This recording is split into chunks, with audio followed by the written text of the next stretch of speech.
The web address is on your screen. Now that you are a slave, I thought you might like to read this to know what your life is going to be like in the future.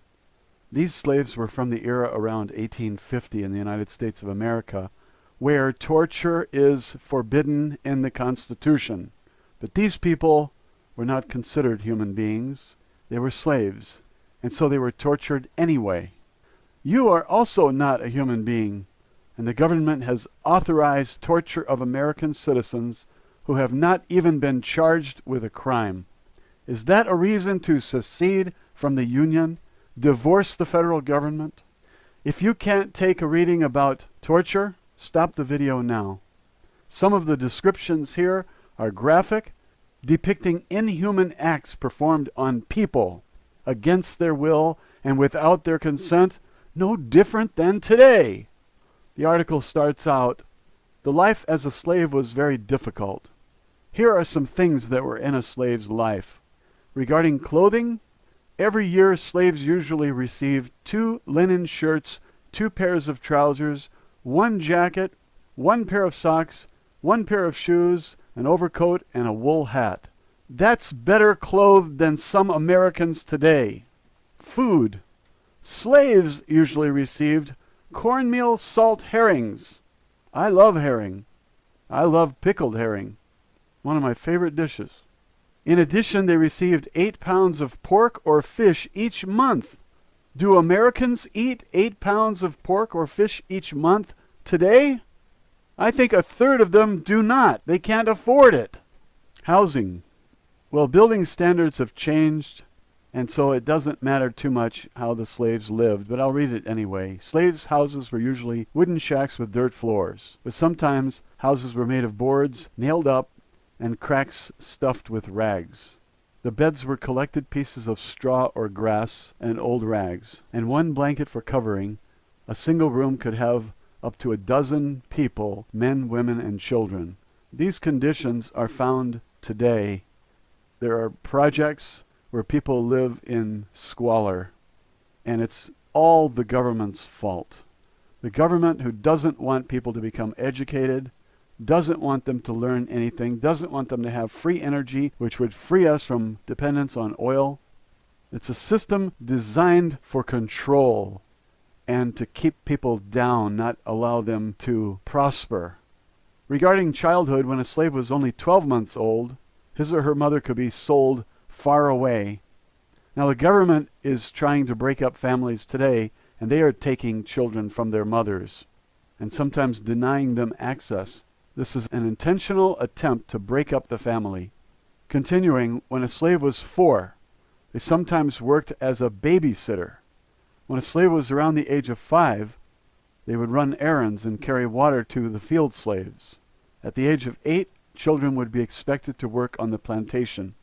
They ignore any law that's convenient for them. They permit things that are inhuman, like torture. They have circumvented, nullified, and ignored the Constitution. They have way too much power, and they use their power to gain more power. And there's no limit to their greed, there's no limit to their selfishness, and there are no ethics. They kidnapped Andy Perro at 2 years old against his parents' wishes, and they took him to special classes where he was tortured and his mind was split so they could use him as an assassin. This is our military, this is our CIA, and this is our government. Let's continue to see the other similarities between our fascist Nazi government and the life of a slave in the 1850 era. Families. Over 32% of marriages were canceled by masters as a result of slaves being sold away from the family home.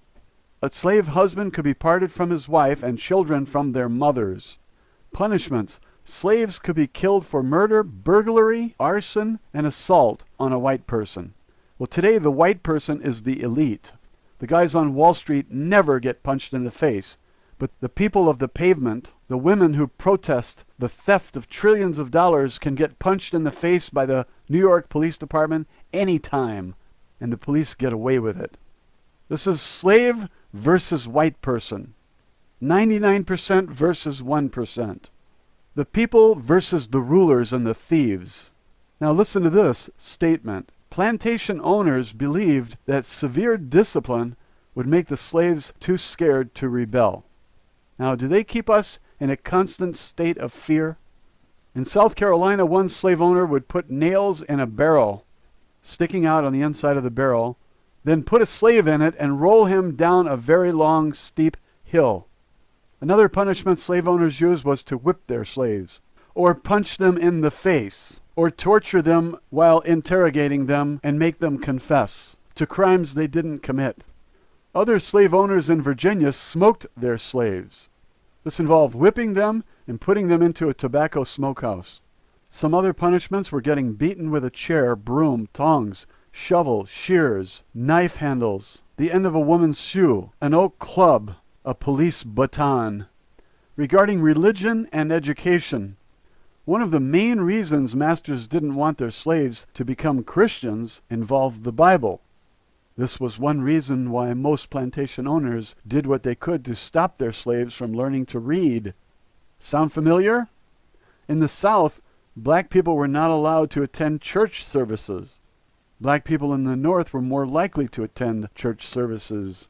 Drums, which were used in traditional religious ceremonies, were banned because overseers worried that they might be used to send messages. And the internet might be banned because you guys are using it to send messages. Does it sound familiar? Welcome to the land of the free and the home of the brave. More like the land of the thief and the home of the slave. I'm on a web page called The Life of a Slave. The web address is on your screen. Now that you are a slave, I thought you might like to read this to know what your life is going to be like in the future. These slaves were from the era around 1850 in the United States of America, where torture is forbidden in the Constitution. But these people were not considered human beings. They were slaves, and so they were tortured anyway.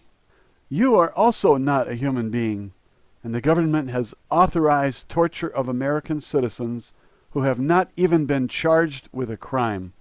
Is that a reason to secede from the Union? Divorce the federal government?